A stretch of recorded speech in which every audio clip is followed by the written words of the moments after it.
Իհարկե, եթե կա ճիճվագրություն,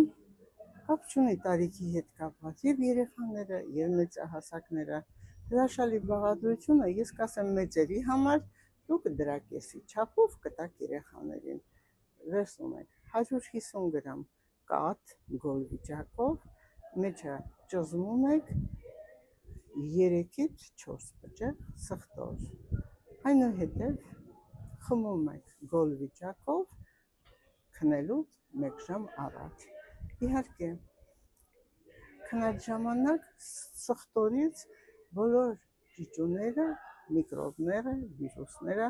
շատ վատ են ազդում, նեղվում են եւ վատանալով իրենք հեռանում են օրգանիզմից, բայց ասեմ ձեզ, որ հաջորդ օրը անընդհատ պետք է խմեք ջուր, մոտավորապես 2 լիտր գոլ վիճակով, որպեսզի օրգանիզմը էլ ավելի ակտիվ լինի, մաքրվի աղեստամոքսային տրակտը եւ ձեր խնդիրը վերանա։ 4-5 անգամ անելուց հետո 3 օրը մեկ ձեր վիճակը կլավանա։